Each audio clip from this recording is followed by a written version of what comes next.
You are listening to the Savage FINcast Retro, Episode 15, Savage Dragon Ongoing 8 and 9. Chicago. A criminal mastermind called Overlord held our city in his terrifying grip. Ordinary cops were losing the battle against Overlord's super freaks and mutants. Then, a miracle happened. When I found him, he had no memory of his past. I helped him find an identity and a life. Now we have a fighting chance. Now we have the dragon.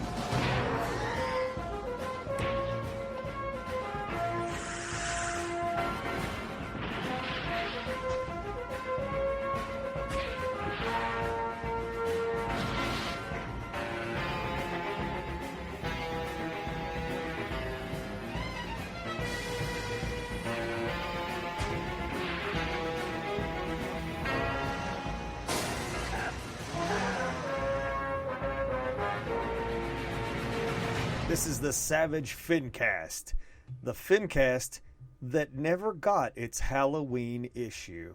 I'm Raven Perez. I'm Jim Purcell. I'm Craig Olson. And you're listening to the Savage FINcast Retro, where we go back into the past. Take a look. The shitty games that suck ass. Yes. Yeah. Yes! Yeah, we look at those old Savage Dragon issues of our years gone by with sweet, sweet early 90s, and when things were a lot more extreme and you could put out a single issue and get $250,000. Life was good, baby. And so we're taking you back. We're looking at those early issues, and I think we got some absolutely kick-ass issues ahead of us on this one. What are we doing today, Jim? Well, when last left our heroes, he was impaled in a spire. It didn't look good. I'm pretty sure he's dead. The series is canceled. We'll never see him again. How could that idiot, Eric Larson, do this? Kill your character in 8 issues. And then just kill him. What a fool. What a fool indeed. He really painted himself into a corner. Sales must have got below 100,000. They had to cancel. Yeah, 100,000. What a joke. Oh, yeah, it's funny. I mean, I know we don't go super in depth on these, but you know, last issue when we did Savage Dragon 7, we were like, man, I think we actually said the words aloud. I wonder what people thought when they read this back in the day. And we just shared our thoughts. Jesus, man, the letters pages are fucking hilarious for these issues. Savage Dragon 8 and 9's letter pages are a true testament to where people's heads were at when they read that. It's incredible. Where were you when he killed that dragon? Let me ask you guys. It's 1994. Where are you in life? Where am I in 1994? Well, yeah. All right, so I would have been in the... I was in 7th grade. I would have been in the 5th grade. I would have just been getting into middle school, having the worst time of it with my 5th... Well, this was March, so I guess I still would have been in 4th grade. Learning to love the Buffalo Bills from my 4th grade teacher. And it would only be years later I'd find out he was a creepy bathroom pervert, but I learned a lot about the Buffalo Bills at the time. And Garfield. They went to the Super Bowl like every year in the Garfield. 90s. A creepy bathroom pervert that loved the Buffalo Bills and Garfield. Yes. And hamsters. We had hamsters in that class. Jim, come to the bathroom. I want to talk to you about Jim Kelly in the no-huddle No, offense. there was no kid creep involved. It was just regular bathroom creep. I mean, that's creepy anyway, dude. What are we talking? Like, he, poops and just leaves it, or? No, he was sticking mirrors under his shoes and poking them under the stalls.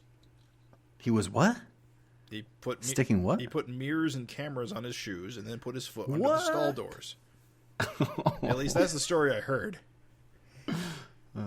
No, you gotta think he's creeping on young men. Probably, yes. Oh, that's no good. I mean, it's no good anyway, but what a weirdo. Yeah, he wasn't doing it at school. He was doing it at a mall. Oh, that's still weird. So that could be like, he just didn't want to see anybody pooping. Oh, my God. Yes, but again, I wouldn't find this out until well after high school. Dear Lord. What about you, Craig? Where were you in 1994, Craig? Yeah. You're probably out of college with a job or something. No. I had 2 kids and a bad smoking habit. No, I was a junior, I want to say, in high school, and I was probably just starting to get out of the comics because I needed to get a job to get a car, and I just remember I just was I gave up on comics for quite a few years, and then came back right towards the end of college. You mean to tell me then that you witnessed Savage Dragon getting impaled, and were like, "Gotta get that car though." I was like, I got to get that pussy in car. I get it. Weird. When you know what's funny? You need the car first. When you said I have to get a car, we knew what you meant. Weird, because when I got a job in my junior and senior year, it was because I needed money to get comics. There you go. I had priorities. Wow. Yeah. Let's dive on in, dudes. I think these are some fucking killer issues. We don't go page for page like your normal FINcast, so we're going to kind of breezy, easy squeezy, cheesy breezy through these issues. But you know what I have to say before we even get here? Bros, I don't give a fuck what anyone on this planet says. Cutthroat and Hellraiser, is that it? Yes. Yeah. Iconic. Yeah. I mean, if you like knife dudes. Yeah, who doesn't? Look at those skulls on his shoulders, Jim. I'm going to be honest with you. These guys have never done much for me. Are you? I love them. I love them too. So outrageous, but outrageous done right. They are, dude. Because here's the thing. They could have just been normal skulls on his shoulders or whatever. They are fucking super huge skulls, and they're saber-tooth skulls. Yeah, he probably works in paper mache. And what's the great, giant blade arm, all the knives, excessive amount of knives. ridiculous amount of knives, dude. His skull belt. A skull belt and a fucking V-neck. Never mind a V-neck. His fucking shirt goes all the way down to his happy trail. In Hellraiser, looks like he borrowed an outfit from Paul Stanley. Dude, His last Kiss tour. Kiss, absolutely. I love the fucking cup with the zipper he even draws in. I know, dude. Is it? And that's what I'm saying though. Is that what's so funny is that you're talking about outrageous. His fucking hair is just So outlandish as shit. And because that is his hair. Yeah, That's not just 2 blades coming out the side of his head. That's his hair sculpted. That's his hair spiked. Yeah. yeah. And it's so it's And he has crazy. a fucking cape. Yes, dude. That's right. He does have a cape. It's you forget he does. I wonder did he get rid of that on later issues? Maybe, because because of this issue. He's got a straight up Superman cape with his gimp outfit. But it's awesome. It's supervillains. They dress like this. I mean, it looks silly in real life, but in comics, it's supposed to look intimidating. It's kind of like how a punk rocker dresses like a punk rocker, it's supposed to be outlandish. Right. Well, I mean, I these, like that. These dudes have abandoned society, right? They're just fucking freaks, or just do whatever the hell they want. It's like Mad Max. But are they even right. Are they even freaks? They're just dudes with knives. They gotta I think be. they have super strength because Eric. They must, but it's still they're very tame for freaks when you think about it. I mean, right? Cutthroat's blade arm is just because he's missing part of his arm. It isn't. I know Eric is. Sorry. It isn't a power. It's just he just put a blade on his stump.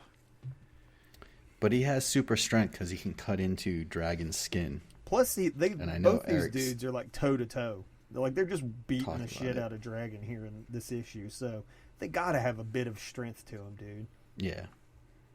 I'll give you this: Yeah. they're not on the same caliber of Open Face and your freaks, cesspool. But at the same time, I don't know, they're strong and they're fucking crazy as shit and they're living that freak life.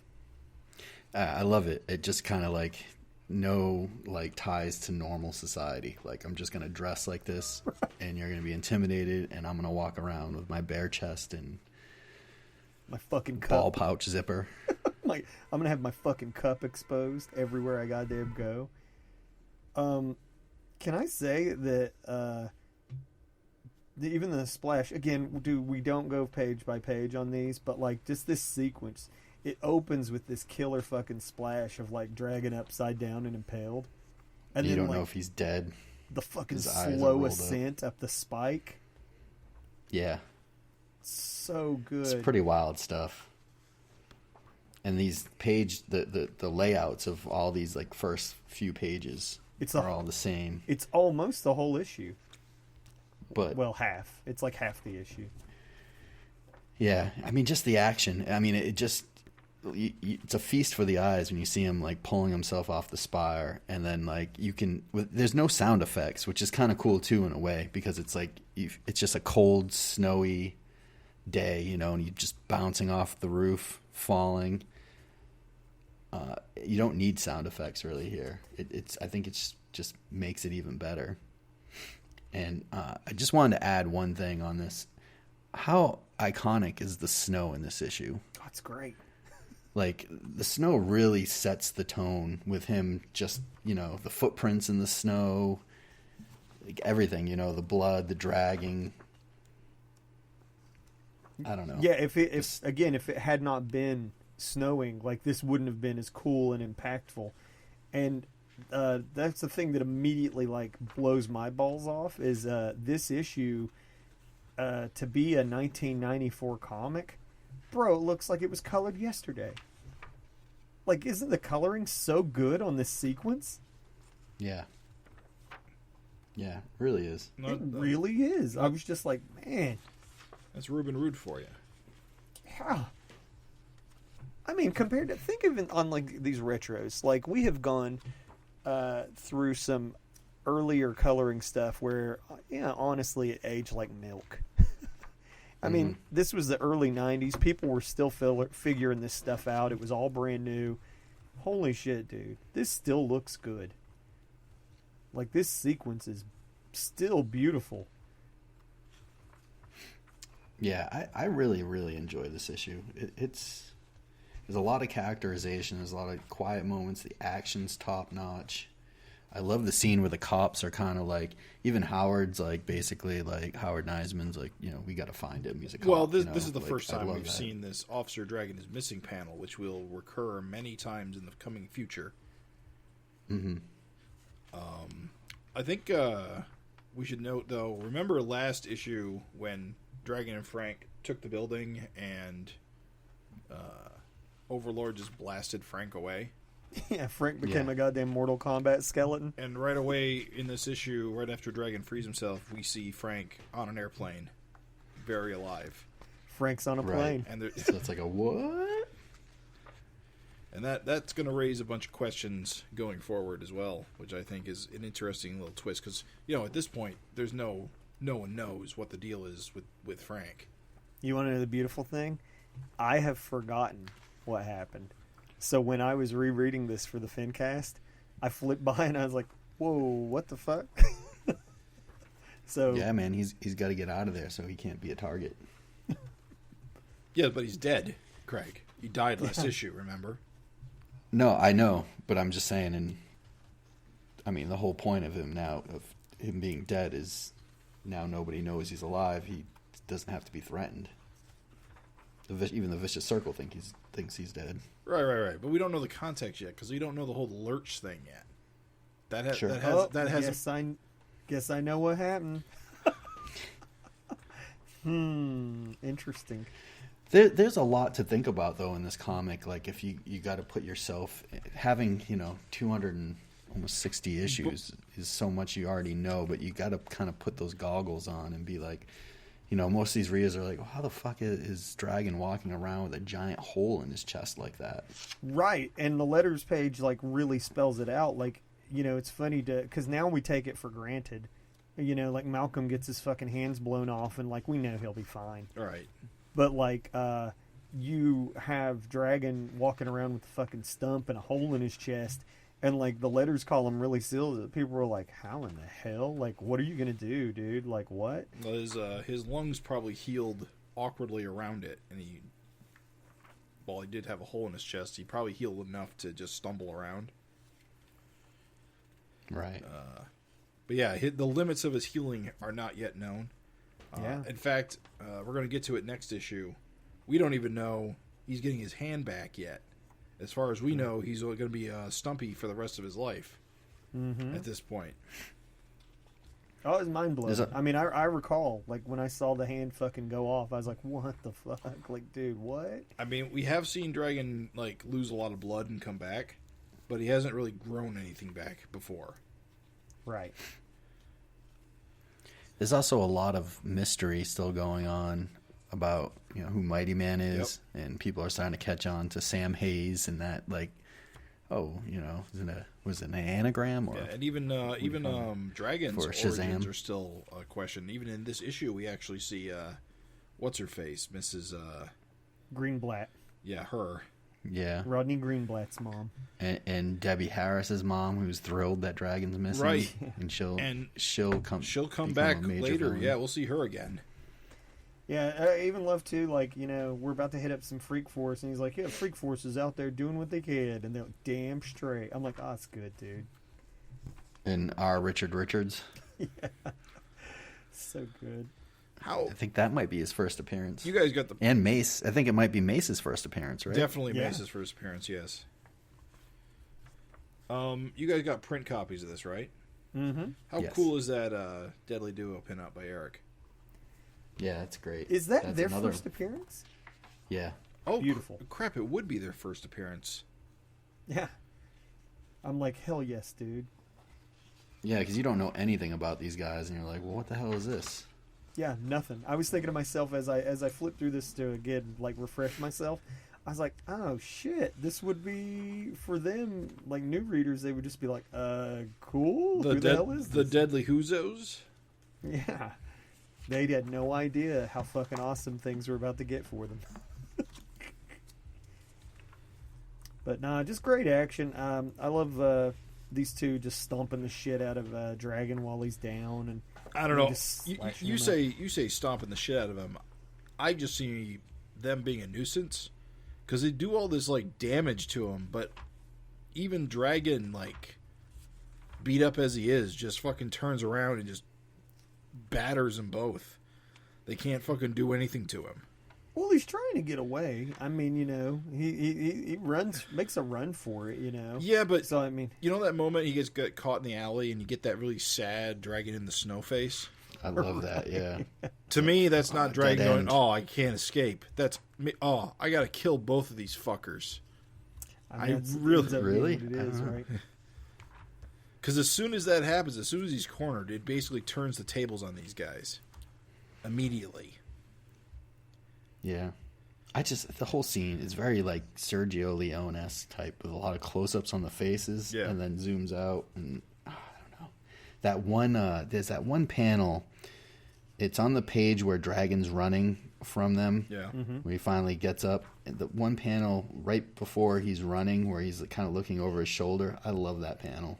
I don't know Oh if- yeah. for the listeners, I guess, you know, it's kind of a 6-panel with one bottom open panel, Dragon running with his stumpy arm. Yeah, the negative Yeah. space panel. Right after they're laughing, ha ha ha. He's got that woof when he hits the ground, and then he looks over his shoulder. I love that panel, so cool. Yeah, it's good, dude. But yeah, this whole scene, the alleyway, it's just great.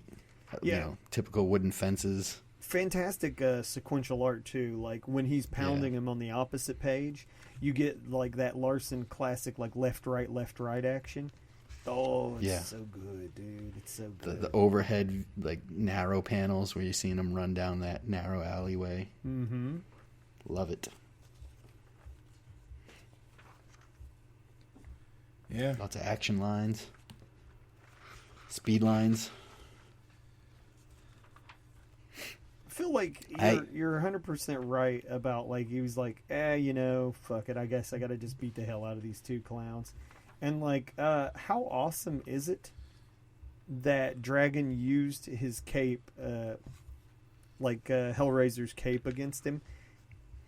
I mean, because again, this is 1994. You just don't see like everybody has capes. Like there's tons of caped guys around. You just don't really see those capes used, weaponized. Like at most they get tattered. Right. But like here, Dragon literally is like using the cape as part of combat. So good. Just mummies him up and just gives him the old smash. I love when he snaps Cutthroat's leg. I remember reading that panel and just being like, what? Just grabs it and just bends his kneecap. Gives you that kind of gross feeling when you see an NBA player's leg go the wrong way. Yeah. Just like Dragon's really messed up Cutthroat through the years. Yeah. That's why I say I don't take him seriously. Because he seems to be a complete punching bag. Yeah, ultimately he wound up being a total joke. Yeah, but remember in the miniseries what he did to like all those like innocent bystanders. Yeah, didn't he break his leg back then too? Wasn't he in that cast back in the miniseries? I don't remember if it was in the miniseries. My memory on that's faulty. I'll double check on that. Man. But yeah. What? Man, what? It's funny to think of Dragon like in these early issues, like he could just pass out from blood loss, you know? Oh yeah. Yeah, it's the second time, right? Yeah. Since the miniseries, where it's just like, oh, lost too much blood. He's like, oh shit, zoop, it just drops.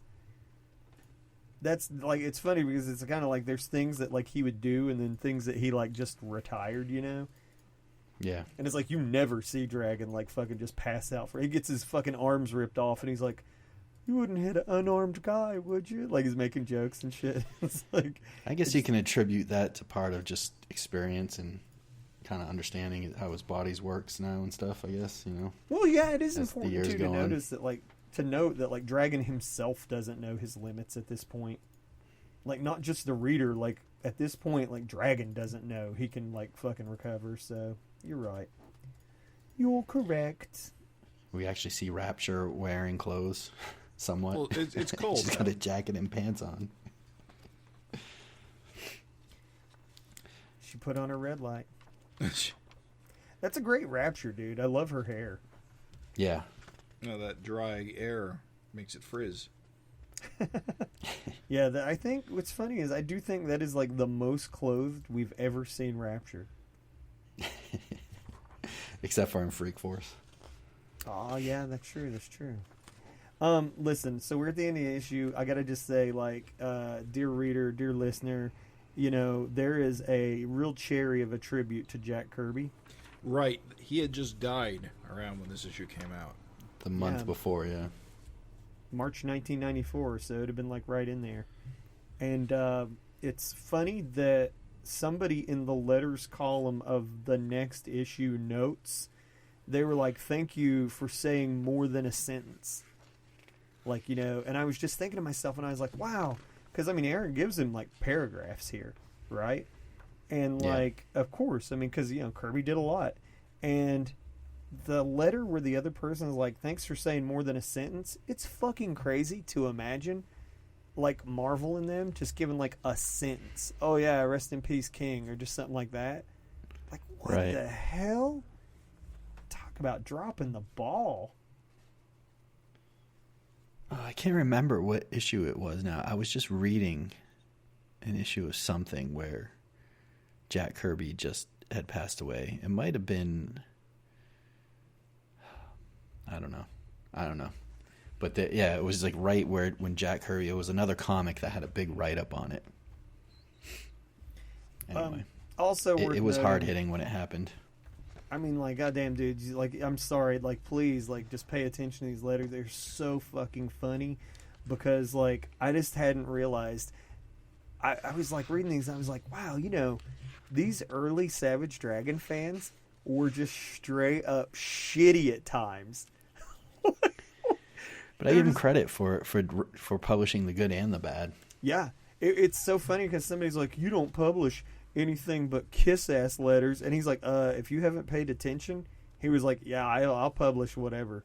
And like, yeah, dude, people are like it's so funny. Like, why is that stupid lizard lady with spikes in the... Why is that lizard with spikes in Freak Force when she can't even fight? Way to go, Eric. You killed off the main character. I hope you're proud of yourself. Did you read the one where the guy is like, he's fucking pissed, and he's like, well, you killed Frank, you idiot. I'm done. He was like, I hate Image now. He's like mad, I wonder how many of these letters, though, are from, kids in high school or junior high or something, Well, that's one of the reasons why I asked you guys, like, I was like, where were you, like, when this stuff was coming out? Like, think about it. It's like, there were, kids that were, like, kids reading this. Right. And so, you're not used to, as a kid, as, like, a 5th and a 7th grader, you're not used to seeing the hero, like, fucking lose. So crazy. So, yeah, it's funny because, man, people were just, like... fucking the fans were going really like fucking hard on him, dude. They were like, oh, you're an idiot. The other thing I wanted to ask, because you guys, I got into Eric's work with Savage Dragon. I don't have the Marvel back history. I still don't. I'd like Defenders, Aquaman, like I've never read any of it. Spider-Man, none of it. Sinister Six. What the fuck are the Garths? And do you know what a Garth looks like? I thought it was like one of the little guys he made when he was in high school. So what he says in the letters column, it's like a little face, is he says the Garths are cartoon characters in the vein of the Smurfs that made many background appearances throughout much of my early Marvel and DC work. They were cartoony versions of a good friend named Garth Chateau. Suppose I'll get around to using them again eventually. Keep an eye out for them. Yeah, you don't really see him much. I'm pretty sure I know he's talking. It's like this little face. It's got a weird mouth. So it's never appeared in Dragon, right? I'll try to find one posted. It might have, but it's not like Guy and Duder or any of that. John Day. Or John Day. Or Boom Pow Tacos or whatever. I swear he posted old stuff where he had it in like his yearbook or something like that. And I've seen it here and there once in a while. Because it's very weird looking, but if that's what I'm thinking of, I'll look it up. Maybe post it on the Eric Larson Facebook page or something, or in the Savage FINcast page. I would love to see a Garth. I have never seen one. The other thing that's fucking hilarious, and again, I'm sorry, we're spending a lot of time on these letters page, but they're just so fucking funny. Is just people's guesses as to like how the hell like he writes himself out of the cliffhanger of 7. And there's like one guy's like, oh, it's a dream. And another guy's like, Spawn uses his magic to heal him. So good. It's tie it all in, kind of like Spawn's origin tied in with, what's his name from Youngblood? Chapel, yeah. Big mistake. Do you, there's on the last page of the letters. Oh, you saw that too. Yes. What? What? The Chris G drawing. Is that Chris G? It is. It's a C and a G. It's absolutely. I see the C and the G, but I didn't know. I mean, it's a Calvin-esque looking dragon, but I didn't know if that was Chris G. Russo or if it's. Is that really Chris G? He doesn't seem to have a letter in here, but it's signed with a C and a G. So there's literally like only a few thousand people that could be, but only one that draws kind of like Calvin Hobbes at this point in his life. Bro, I don't know. It's the Chris G mouth, nose, and eyes, like, unmistakably. Yeah. And so it's so funny because, like, Chris G. Russo, like, the rest of it changed, but, like, I guess, damn, dude, in 93, he had the mouth, nose, and eyes, the eyes, nose, and mouth, like, nailed down. For the listeners, Chris G, Super G, right? G-Man. G-Man, I'm sorry. G-Man. Did the backups. He's got his own series. One last thing, and we'll get out of these letters because, I mean, I'm sorry. I know, like, probably nobody loves them as much as I do, but it's just, to me, so funny to hear Eric tell people, the guy's like, what about a Savage Dragon video game, and he's like, he's like, yeah, about that. Stay tuned. I saw another letters. I don't know if it was in this one or what. It was like, what about a cartoon? He's like, I'm not interested in that. Yeah. They're great, dude. They're great. There's another one where he tells the fan, the guy's like, can Dragon flip his fin over? And he's like, nah, it won't flip that far. And then, like, flash forward all those years later, and, like, Malcolm totally just folds it over to put a football helmet on. I love it. How about the back cover, the Image fan club? $15. The copy is hilarious.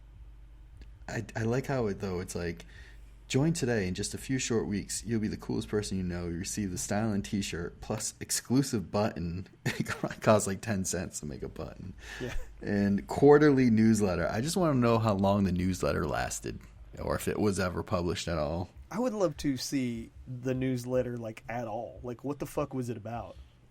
It's possible. No, wait. The Image Insider. It was just the Inside Image. Image Insider was probably the newsletter. Or that was like the Malibu at the time. But this shirt, Image. This shirt's drawn by Matsuda. Like, isn't that Jeff Matsuda? It looks that way, yeah. I don't know. I can't pinch zoom back cover. All right. I mean, yeah, I'm pretty sure it is.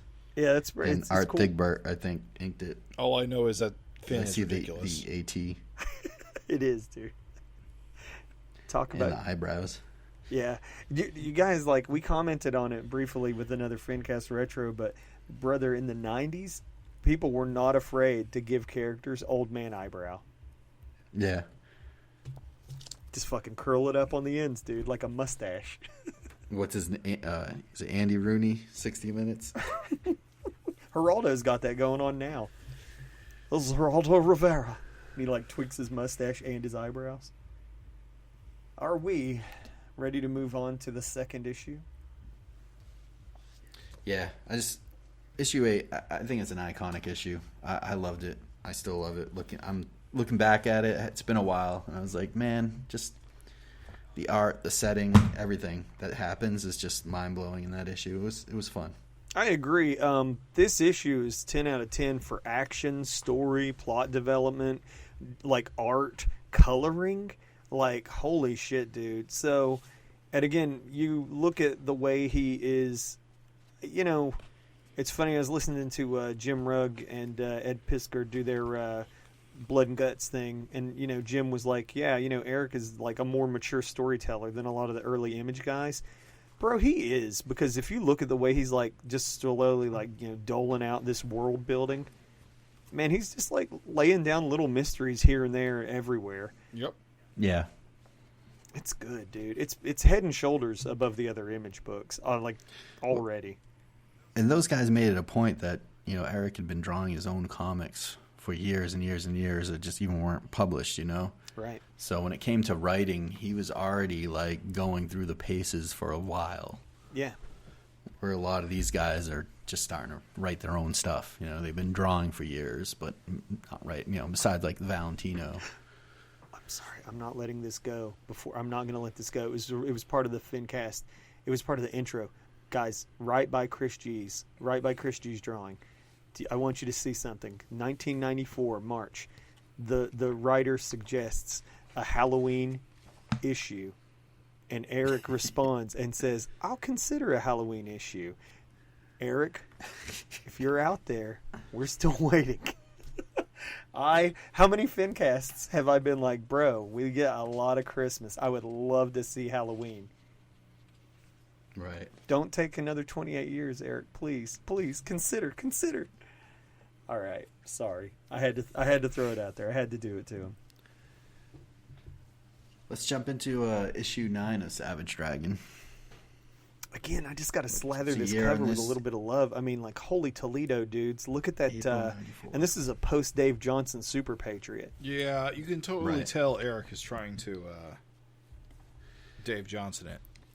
Well, if you look at the inside cover above the 4 Image comics, it says, thanks to Dave Johnson for technical assistance. because before this, I mean, Eric was just drawing Super Patriot with tubes. Yep. And I feel And like he will will again. Miniseries. Yeah. But this is coming right off Dave's miniseries, which is mind-blowing. I think a lot of people lost their minds over that series. I know I did. Oh, Just yeah. how awesome it looked. And so now Eric's got to up his visual game with Super Patriot. And for my money, like, this issue is like a Super Patriot showcase. Yeah. Like, if you didn't like Super Patriot, or if somebody looked at Super Patriot and was like, who's this corny, like, dude with a flag and a ponytail? Like, what is his deal with his metal arms and legs? If you showed them Savage Dragon issue 9, they'd just shut the fuck up. Because is he not so goddamn badass in this issue? Yeah. I love this cover. Like, I don't know what the hell that big device is or whatever that tank is. It's a boiler. It's a boiler. Behind them. Boiler, for sure. Doesn't look like any boiler I've ever seen, but... Well, it's an industrial grade boiler, or it's part of a heating system, yeah. Looks like something out of Star Wars. It's just a boiler. They have them everywhere. Have you never? None that look like that. I promise you that. I know they may be shorthand or something, but there's no boilers that have a bunch of tubes coming out of the top. It's just a Chicago-style tube-top boiler. I'm kidding. It's super creepy, though. I love it. I love that they're hiding behind it. Well, there's definitely like an insect like style to what's going on with Super Patriot here with his weird spider legs. Well, spider appendages. Mm-hmm. I like he's done that. I love when he does that with Super Patriot, when he makes him extend his arms and legs. It gets all creepy looking, especially when he's not in control of his own body. Yes, dude. And again, you see so much of like the limbs like really like roboticing out in this issue. Oh, it's so good. What a Horrible Dream is extra funny when you consider, again, letters. Got to take those letters into consideration, guys. Like, Eric was having fun with the readers for sure with that, like, What a Horrible Dream, because people were suggesting that a dream was the only way to get out of that, like, cliffhanger. Yeah. So, like, you know, he's playing already. It's so funny. Yeah, definitely. You know, you look at the page and you're like, fuck, that's bullshit. But it looks weird seeing these kind of splash pages without any title or anything nowadays. Isn't it? Just clean like that. Yeah, isn't that kind of weird? Like, wouldn't that kind of be punched up by a big title? Yeah. It's also funny, just all this character and personality. Like, Dragon's just such a hammy fucker. Oh, yeah. Yeah. He's the fucking worst. I'd slap his shit. I love him, dude. Like, that little, like, ooh face he's making when Rapture's like, bro, I'm going to fuck you tonight. He's like, ooh. But he's also, like, flirting with Nurse Stevens. Like, Nurse Stevens, what are you doing here? Bro, he's flirting with all of them. Oh, a cute redhead, too? It's like... Except for Dart. She won't give him time of day. I love that face, though. That a pretty redhead, too. Yeah. He puts his arms behind his head. That's such a great pose. Yeah, dude, the expressions, like, top to bottom are fucking hilarious. Like you said, Jim, like, you can see Dart's like, you fuck. Is like every type of woman of his dreams in the room. Yeah. And then, Dragon's worst nightmare, the door knocks. Anything could be behind that door. That's it, dude. Knock, knock, flip I love the page. And then go. I love the click clack. Dude, look at the face he's making to Rapture right before the click clack door opens. Yeah, Raven mentioned that. Yeah. Oh, did you? Was that the panel? Yeah, that's the one where he's like, ooh. Yeah. He never draws like that anymore. Isn't it great, dude? That's such a great face. The ooh. Yeah, it really is. Yeah, it's very un-Eric-y, for sure. That's an un-Eric Larson-y face, but, I mean, here it is, dude. And then the splash. I feel like this... I know we're not supposed to go page by page. I feel like this is the first time we really see Dragon with his two toes. Yeah. You're probably not I don't know. Because what about when he was in the hospital last time with Inferno? Maybe. Oh, you're right. You're right. Yeah. But this is very similar to that Inferno situation. Where Inferno just busts in, burns people up. Only it's Super Patriot. You're right. Does Super Patriot, when he shoots, blast out all those shells anymore? He doesn't even blast them all out consistently on this issue. Yeah. Like, they're kind of just there as, It doesn't make a lot of sense that he'd have actual bullets in him, since he has to reconfigure his guns to whatever he wants. The question of where the bullets come from is one of those that you just don't ask. Yeah, you kind of got to, let that one go, I just guess, don't recall if he draws... I don't think he draws the shells anymore. The conservation Present of day. mass. Where does he keep them? I guess he just keeps, huge, spools of bullets in his limbs. Yeah, just compartments or something. But he never runs out, and he also shoots lasers. That's what those shoulder pads are about, bros. Yeah. I think lasers would make more sense. But you know what? I'm glad it's bullets, because I like seeing bullet-riddled walls and shit. Yeah. It's amazing he didn't hit anybody in this room. I mean, he was focused on killing Dragon, thank goodness, because think how horrific this scene could have gone. Like, Nurse Stevens and, Redhead, I don't know her name, I'm sorry. But, they are just normal people. But, even Rapture and Dart are just normal people, and they get knocked out the very next moment with long, spindly arms. It's so hard to forget that Dart is actually just a normal person. And dodged all those bullets in that splash is amazing. I love it, though. But yeah, we get some good stuff with Dragon and Nurse Ann basically on the run from Super Patriot, who's acting like real Terminator-y creepy. And he does that cool thing where he jumps out the window and then he goes all spider with he goes all Slender Man before Slender Man was a thing. Yeah. It's like all the little tendons in his leg kind of separate. I love it, dude. To me, when you've got that is some iconic Super Patriot shit. Like when his limbs are all stretching around and he's making tons of guns. Guns on his knees and guns on his every part of his body. It's crazy. And it's also too killer body language. Like when Super Patriot is you talk about the artistic chops that Eric has, and to sell the fact that Super Patriot's unconscious, yet his body is still pursuing. He nails it, dude. He really nails it. Yeah, he's all his body's kind of limp, and it's just the mechanics working. Right. Yeah. How crazy? His head's just kind of flopped over. How crazy is that panel where all the background is just sound effects? Yes, dude. That is the best. You're talking about the manhole panel? Yeah. Oh, that's so good. Where he shoots the manhole cover and he's all, was it Braca? Yeah. Mm-hmm. The original art on those kind of things looks so cool too, because you have, because this was back in the day. Chris that was E. back in the day when he still mailed the art to the letterer, and so all that stuff is on the page. Chris E's just got his little ruler and just kind of, you can see all the blue lines and stuff. It's cool. Let me throw this in. I said this in previous FINcast Retros, but what a perfect fucking argument for Image Comics glossy paper. Yeah. Because my issue 8 is on the Image glossy and looks like it was printed yesterday. Right. My issue 9 is newsstand paper. Ooh.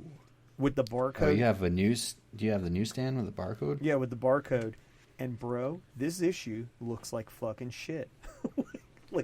It looks so old. This comic looks old as fuck. You're gonna have a bunch of people contacting you now, asking if you want to sell it.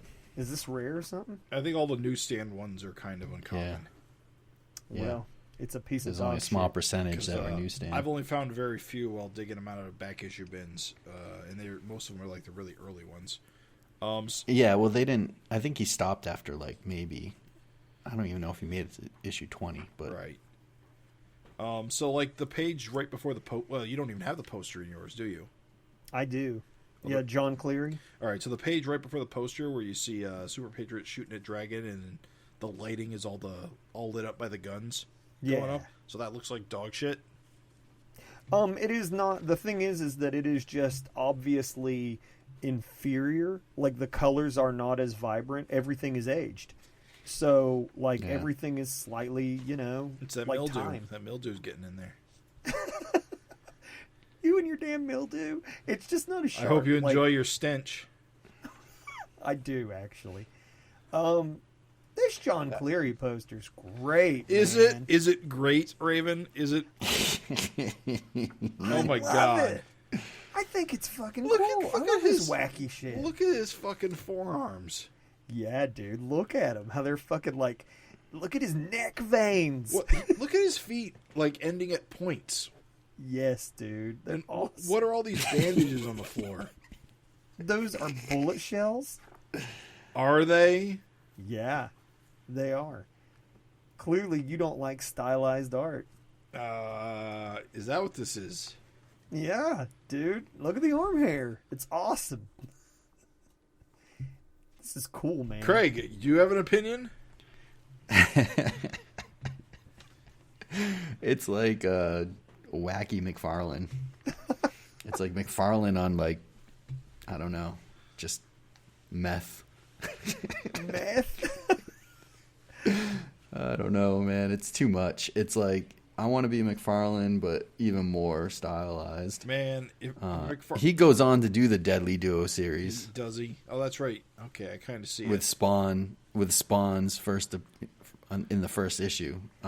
But if you look at his work, he really wants. He also did the Satan 6, which was like a Kirby Topps comic. Yeah, that Topps And McFarlane comic, right? Yeah, inked, I think I have a bunch of McFarlane those. inked the cover. And he really tries to be McFarlane, but it's like over the top McFarlane. It's too much for me. I love it. Look at that gun. Look how fucking... that gun is nuts, dude. I mean, the gun's probably the best part. Yeah, that's what I would say. Wow, I can't believe that. I thought you guys had taste. No, I'm afraid I not. was shocked that Eric used him for the Deadly Duo second. From, I think, Andy Smith to John Cleary, and it just, I don't know, wasn't a fan. But those are the times, man. People wanted that, dude. Yeah. I mean, it was extreme, dude. I still think it has a charm. I would rather something look like this than look like a poor Rob Liefeld or a poor Jim Lee. See, this looks to me like poor Liefeld.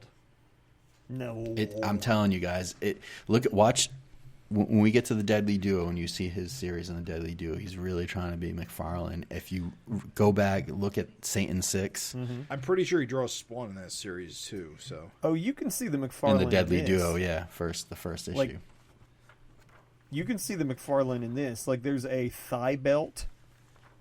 There's that knee shading. Like that is McFarlane as a motherfucker. does McFarlane put yeah. so many? It so doesn't many- come across as much in. Does he put so many in the pinup. creases into crotch? That McFarlane. Yeah. Yeah, dude. It's like a fucking old man looking at you up from the groinal area. Oh, Sonny, I'm a cock. That's it. More wrinkles than Grandpa's ball sack. It's wrinkly, dude.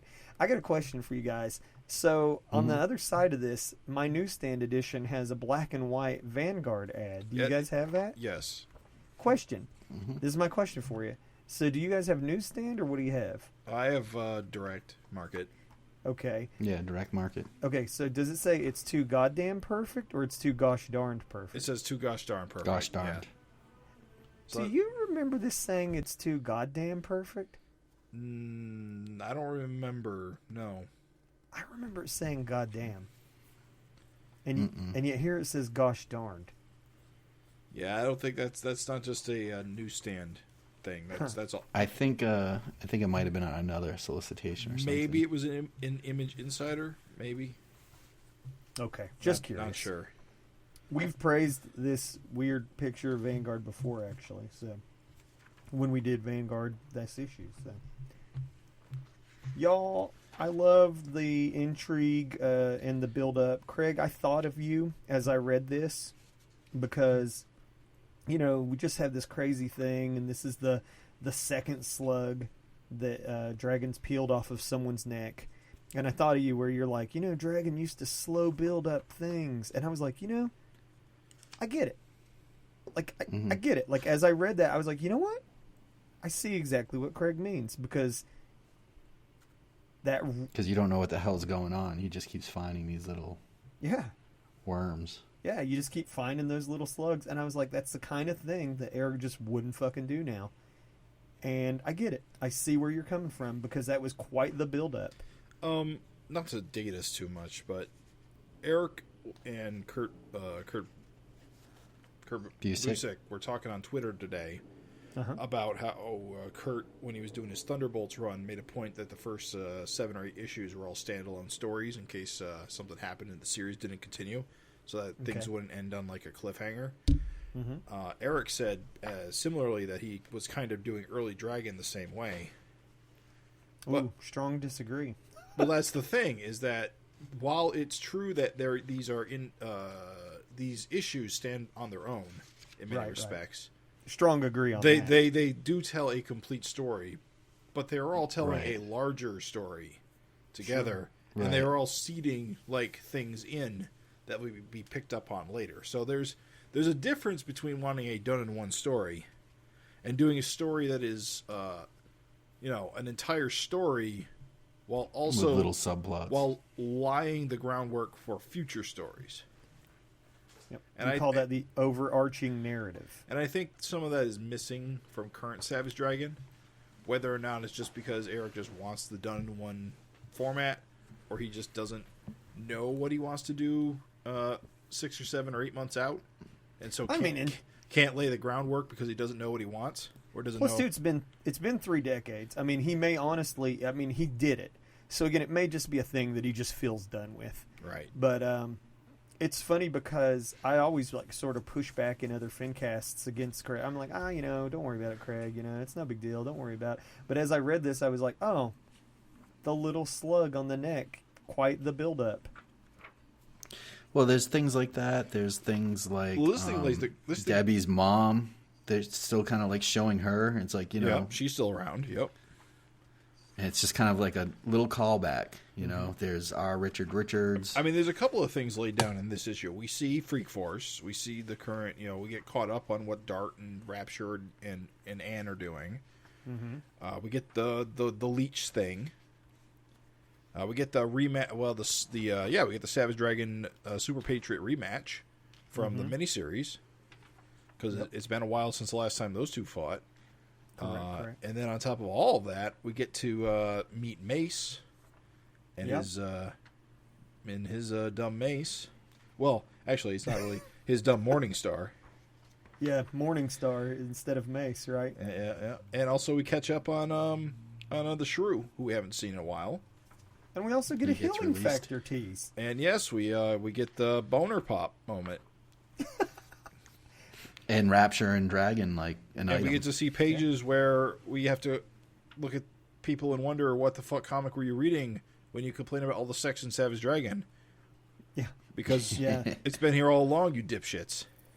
So again, we're talking about we're in 5th and 7th grade, and so I'm a 7th grader, and I'm like, dude, Rapture's Sidewinder was one of the fucking craziest things, me as a kid, because I actually have a clear memory of a Marvel comic where Wolverine fucks someone. Right. And the way they did it, the way they handled it, is they were they were kissing, which they showed.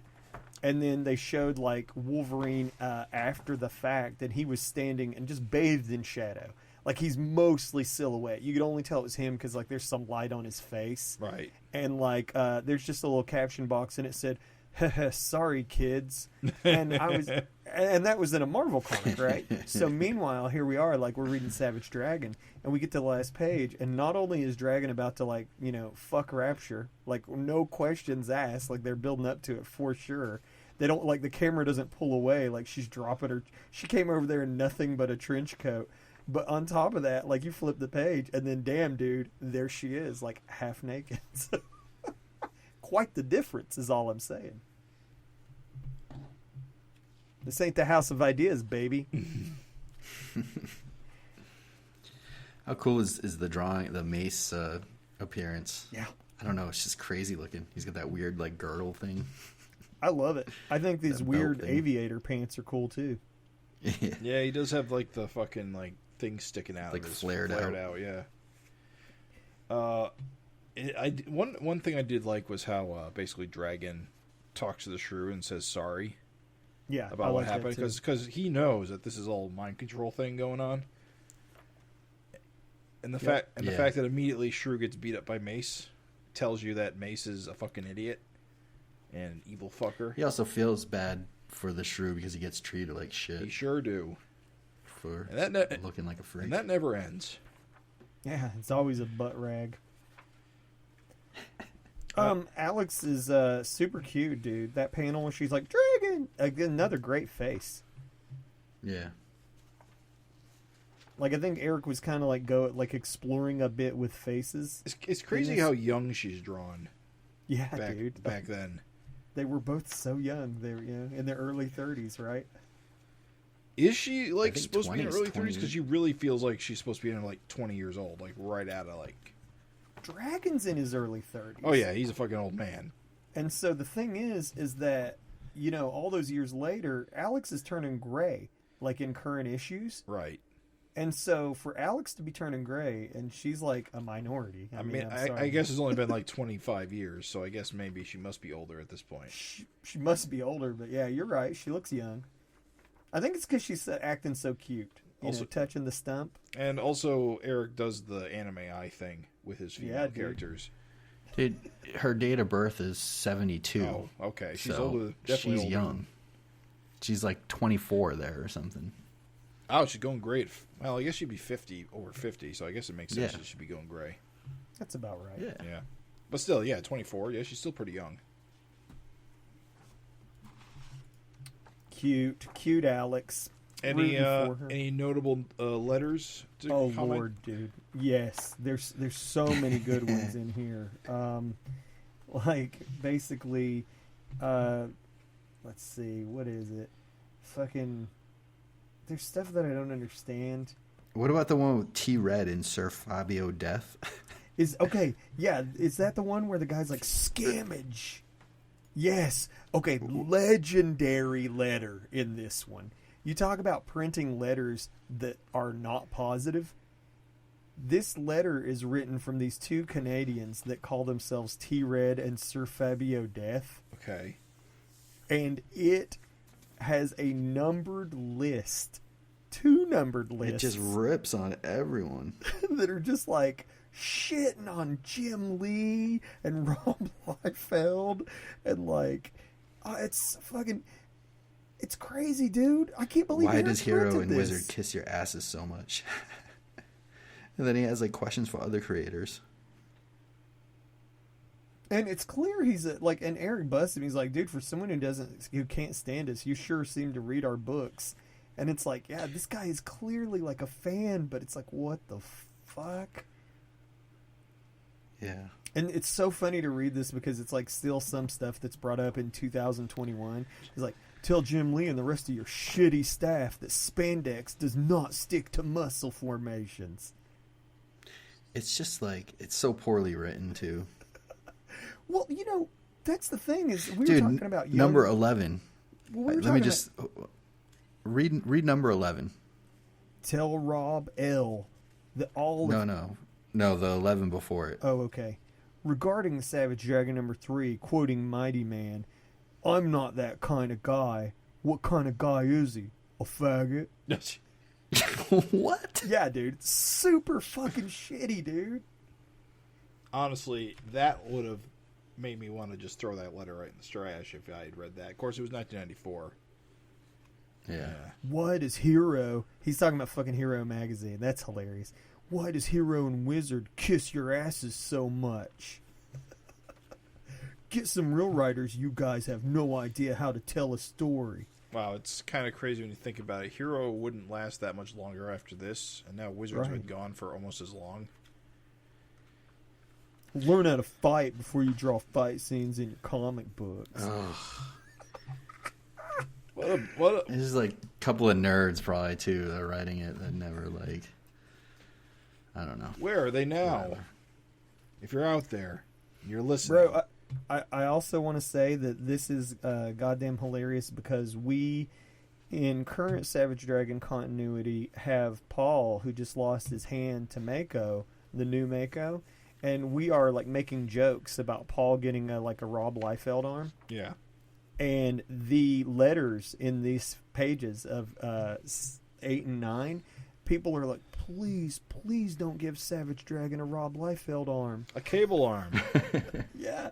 They're like, please don't do it, Eric. Please. They're like, Savage Dragon is one of the few guys that looks cool and isn't covered in guns and knives and zippers.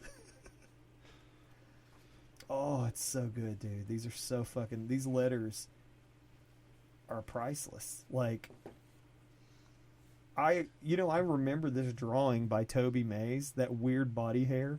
Yeah. I remember that drawing so well. It's just such a weird Savage Dragon. Every body hair, it's not quick. Like, every body hair tediously rendered. The giant eyebrows. Yeah, man.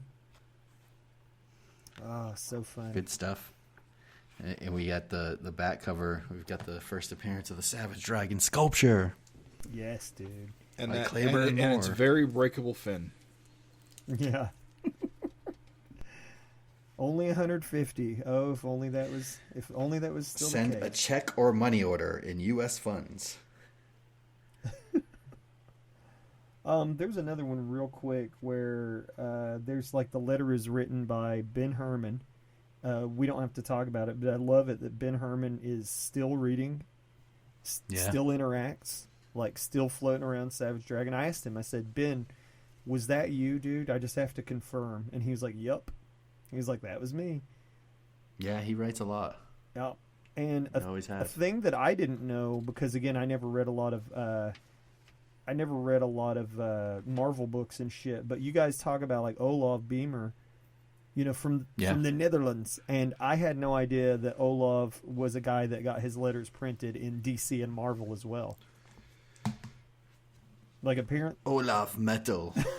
well, like apparently his shit is like everywhere. Like one letter writer is like, how the hell does Olaf get his stuff in every single like comic I read? I feel like every comic I read has an Olaf letter in it. Would you like to make a fuck berserker? I knew you were gonna do that, dude. It's good, dude. It's absolutely fantastic. These were classic issues to me. I think this one is really, really, really fucking classic too. Just because, again, just the art is solid as a motherfucker. The ending of the issue is just a crazy cliffhanger. Yep. The action is over the fucking top, but there's also so much characterization and plot development. Yeah, so easy to eat up back then. Like, just these issues just being so new and fresh, and like looking back at it, it's like, man, these are well crafted superhero funny books. Yeah. Yeah, I mean they hold up. Like, I have bought things in the previous weeks that were not as good as this issue is now. I'm just like, certainly better than the Ludocrats. We'll just call it out.